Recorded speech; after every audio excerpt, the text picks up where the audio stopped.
Ever wondered why some businesses and leaders inspire loyalty and others don't? What makes a brand like Apple so iconic, while others struggle just to keep their customers? It's not about what they do or how they do it, but why they do it. Today, we're diving into Simon Sinek's bestseller Start with Why, a book that has transformed how we think about leadership and purpose. If you want to understand how to inspire and lead, stick around truly. Welcome back to the Quick Reads Club. This book isn't just for business leaders, it's for anyone who wants to live and lead with more intention. Ready to elevate your life and career? Hit that subscribe button, give this video a thumbs up, and share it with your friends. If you're inspired to dive deeper, you can buy the book from the link in the description. Let's unpack the powerful ideas from Start with Why together. Your journey to inspiration starts now. Chapter 1, Assume You Know. In the opening chapter, Sinek highlights a common problem. Most organizations and people think they know what drives them, but they don't. They focus on what they do or how they do it and assume that's enough. Sinek tells us that without a clear sense of purpose, the why, it's impossible to build a truly inspiring organization. He gives the example of TiVo, a company that had a revolutionary product but struggled because it focused on selling the features instead of communicating the benefits and purpose. They never made it clear why people needed their product, and as a result, they couldn't capture the market despite their technological advantage. Chapter 2. Carrots and Sticks. This chapter digs into traditional motivation tactics, rewards and punishments. Sinek argues that these methods may push people to act, but they don't create loyalty or trust. He explains how companies that rely solely on short-term incentives like discounts or penalties fail to build long-lasting relationships with their customers or employees. Sinek uses the example of price promotions. While discounts can drive sales temporarily, they don't inspire long-term loyalty because they attract people interested in price, not purpose. Instead, companies need to inspire people with their values and beliefs, which will keep customers and employees engaged even without incentives. Chapter 3. The Golden Circle. Here, Sinek introduces his core concept, the Golden Circle. Picture 3 concentric circles. The outermost is what, the middle is how, and the innermost is why. Most companies operate from the outside in. They start with what they do and then talk about how they do it. But truly inspiring leaders and organizations start with why, their purpose or belief. Sinek illustrates this with Apple. Apple doesn't just sell computers. They believe in challenging the status quo and thinking differently. That's their why. This resonates deeply with customers, making them feel like they're part of something bigger. The how is their innovative design, and the what is their actual products. This clarity and consistency in communication create a loyal customer base. Chapter 4. This is not opinion, this is biology. Sinek explains that the Golden Circle concept aligns with the biology of the brain. The neocortex, which handles language and rational thought, corresponds to the what and how. The limbic brain, which controls feelings and decision-making, corresponds to the why. This is why we often make decisions based on feelings, not facts. For example, when we say something just feels right, it's our limbic brain at work. This chapter underlines the importance of communicating from the inside out, starting with why, because it resonates on a deeper emotional level that drives behavior. Chapter 5. Clarity, Discipline, and Consistency. To be effective, your why needs to be clear. But clarity alone isn't enough. You also need discipline in your how and consistency in your what. This chapter focuses on maintaining alignment between these three elements. Sinek uses the example of Southwest Airlines.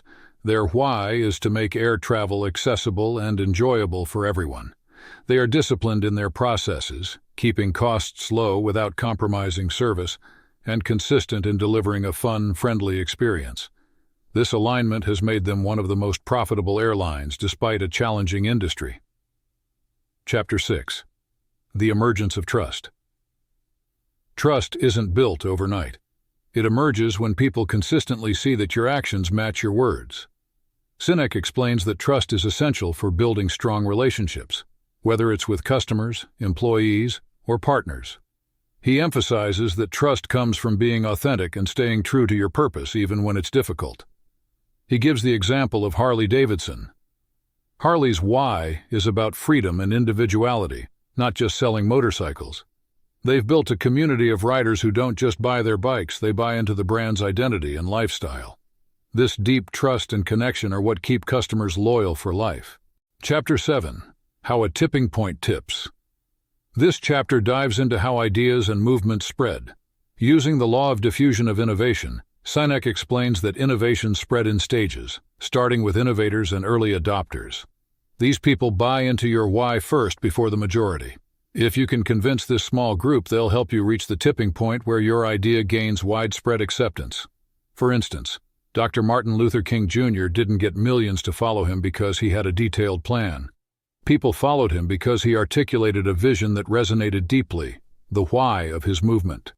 It's not about having the best product or strategy, but having a purpose that people can believe in and rally behind. Chapter 8. Start with why, but know how. Even with a strong why, you need a solid plan for how to make it happen. This chapter discusses the importance of having people who understand and implement the vision. Visionaries need practical how people who can figure out the logistics, processes, and systems to turn ideas into reality. Sinek uses the example of Walt Disney and his brother Roy. Walt was the visionary, the why person who dreamed up Disneyland. Roy was the how person who managed the finances and logistics to bring Walt's vision to life. It's a reminder that you need both dreamers and doers to succeed. Chapter 9. Know why, know how, then what. Once you're clear on your why and how, your what should naturally follow. This chapter is about ensuring that what you deliver, your products, services, and actions, always reflect your purpose and values. Misalignment between these elements can confuse your audience and erode trust. Sinek highlights the importance of staying true to your core message. If a company claims to value quality but cuts corners to save costs, they're betraying their why. Consistency in your what is crucial for maintaining credibility and trust with your audience. Chapter 10. Communication is not about speaking, it's about listening. Great leaders aren't just good speakers, they're great listeners. Sinek emphasizes the need to understand your audience deeply before you communicate your message. It's about empathy and tuning into what people care about, then crafting your message in a way that resonates with them. He shares the example of how Martin Luther King Jr. didn't just talk about his dream in isolation. He connected it to the struggles and aspirations of millions, making his vision their vision. This chapter reminds us that effective communication starts with listening and connecting on a personal level. Chapter 11. When why goes fuzzy. Success can be dangerous. When organizations grow, they often lose sight of their why and start focusing more on profits or products. Sinek explains that this fuzziness can lead to a decline in trust and loyalty. To avoid this, leaders need to constantly revisit and reinforce their purpose. For example, Walmart originally thrived with its why of providing value to everyday Americans. But as it grew, the focus shifted to cutting costs at any expense, leading to a decline in employee satisfaction and customer trust. This chapter is a cautionary tale about staying true to your core purpose, no matter how successful you become. Chapter 12. Split happens. When there's a disconnect between a company's why, how, and what, things start to fall apart. Sinek describes how misalignment leads to confusion, frustration, and internal conflict. Employees lose motivation, customers lose trust, and the organization struggles. He gives the example of Starbucks. After rapid expansion, they began to focus more on quantity than quality, losing sight of their original why of creating a third place for community connection. It took a major overhaul to realign with their purpose and regain customer trust. Chapter 13. The origins of a why. Everyone has a why rooted in their life experiences and values. Sinek suggests that discovering your why involves reflecting on your past, identifying patterns in what brings you fulfillment, and understanding your core motivations. It's not about inventing a purpose, but uncovering one that's already there. He encourages us to look at the stories that have shaped us, the moments that have defined our values. Your why is often connected to what you love, what frustrates you, and what you believe needs to change in the world. This is a personal journey of self-discovery that can lead to profound clarity, not just in business but in every aspect of life. And that's a wrap on Start with Why. This book isn't just a guide for business. It's a philosophy for living with purpose and intention. By starting with your why, you can inspire others and create a legacy that outlasts you. So, what's your why? If you found value in this summary, please like, subscribe, and share your thoughts in the comments. Let's start a conversation about what drives you. Thanks for watching, and I'll see you in the next video.